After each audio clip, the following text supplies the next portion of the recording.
someone was asking Donald Trump about this curious new meeting that was going to happen in D.C., where Pete Hegseth was calling for every military leader from across the world. Think about how much of an endeavor that is to come meet, and no one really knows why. And here's Trump acting like he doesn't either. From all around the country to what? To Virginia. He's inviting the generals and admirals to Virginia for a big meeting. Well, I know. I love it. I mean, I think it's great. Let him be friendly. Let him be friendly with the generals and admirals from all over the world. Why is there something? No, but is there something wrong with it? What is it about? Will you be there personally as well? And what is it about? Well, I'll be there if they want me, but why is that such a big deal? I mean, the fact that we're getting along with the generals and admirals from all. Remember, I'm the president of peace. It's good to get along. It's good. You act like this is a bad thing. Isn't it nice that people are coming from all over the world to be with us? It's not particularly unusual that generals who report to the Secretary of War and then to the President of the United States are coming to speak with the Secretary of War. It's actually not unusual at all, and I think it's odd that you guys have made it into such a big story. J.D. Vance is lying.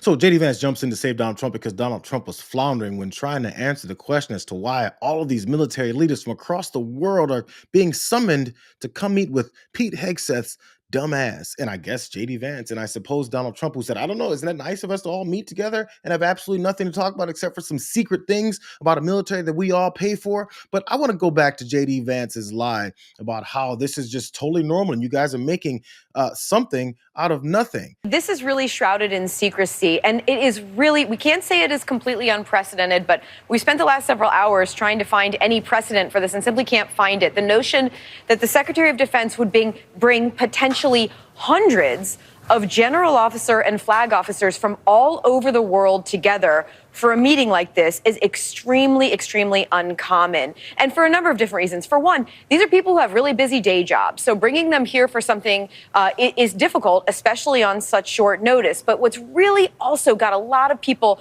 scratching their heads here today, Katie, is the idea that the agenda or what he wants to speak to these men and women about seems to be such a secret. Even officials who we are speaking to who are planning to attend this event don't really know what they're coming in to talk about. It's like J.D. Vance is a liar.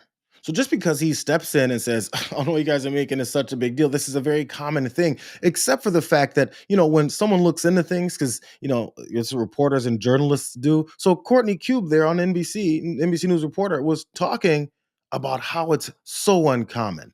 And she figured maybe there's some rare instances that they just kind of missed. I want to direct you guys to this content creator, Chris Valenti. He found, one of those few times in history where this has happened. Let's pay close attention. In 1935, Adolf Hitler summoned all of the leaders of the German military to Berlin. And when they got to Berlin, he forced them to change their oath from an oath to the Weimar Republic and the Constitution to an oath to the Fuhrer. It's all about loyalty. And the overwhelming majority of them ended up taking that oath because they didn't want to lose their jobs. And then, during the Nuremberg trials after the war, a lot of them thought that oath would save them from accountability. They said, hey, we took an oath to be completely and totally obedient to the Fuhrer's orders. So this isn't our fault, this is his fault. And as cowardly leaders do, the Fuhrer, well, he was no longer with us. So all of the accountability was laid at the feet of his monster men who were in charge of committing those crimes. I would just like to take this as a moment to remind you that Pete Hegseth is summoning the entire leadership of the United States military from all over the globe to meet in the exact same building at the exact same time, and none of them get to know what the meeting is for. This is the first time this has happened in American history. Maybe I'm just speculating. Or maybe, if you study enough history, you can accurately predict the future. It's not that hard. Like, you don't need other folks to find it and tell you all about it for you to understand. Just look up the processes, look up every action, damn near every action that this administration's taking, and you'll find the mirror version of it from fascist authoritarians and specifically Nazis. Don't listen to Chris Valenti. Don't listen to him. You don't have to. That's some guy. He's got an agenda. I think these left-wing billionaires are paying him to be this guy who just lies to you. Or you can also look into things that, like, the Holocaust Encyclopedia said. German military oaths. Until recently, many military swore their allegiance to their monarchs or rulers. Traditionally, the German military had sworn an oath of allegiance to the Kaiser. This changed during the Weimar Republic, when the oath became one of allegiance to the Constitution and its institutions. That's how it changed. Then, after that, in Nazi Germany, German military personnel swore an oath directly to Adolf Hitler. This change had important repercussions during World War II.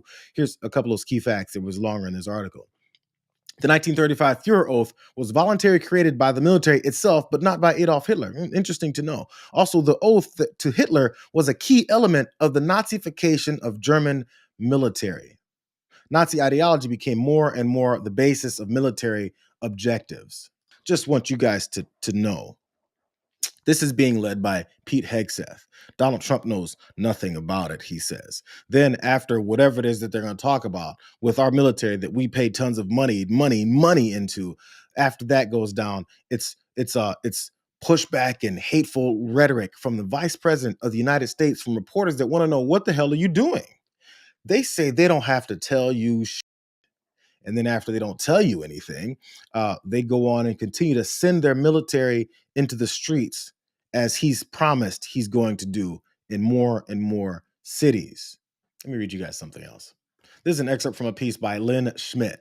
This is from June of last year, June of 2024. She's a syndicated columnist and editorial board member with the St. Louis Post-Dispatch.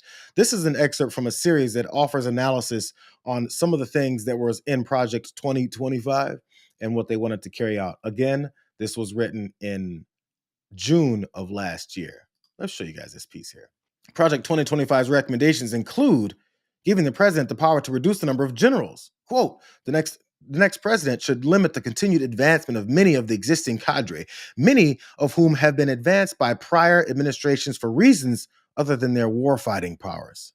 Presidents do have the power to remove generals under Article 2, Section 2 of the Constitution. That said, traditionally, generals or admirals have been relieved of their posts for misconduct or a failure to perform their duties. Relieving a group of them as a political act by a president would tarnish the perception that the military is apolitical. Project 2025 recommends that the president usurp Congress's constitutional mandate when it comes to national defense. The president should examine the recommendations of the congressionally mandated Commission on Planning, Programming, and Budgeting and Execution Reform and develop a strategy for implementing these that the administration considers to be the best interests of the American people. And as people kept talking about Project 2025 and the things that Donald Trump knew nothing about, it's weird that things that he knew nothing about are things that he continues to keep carrying out.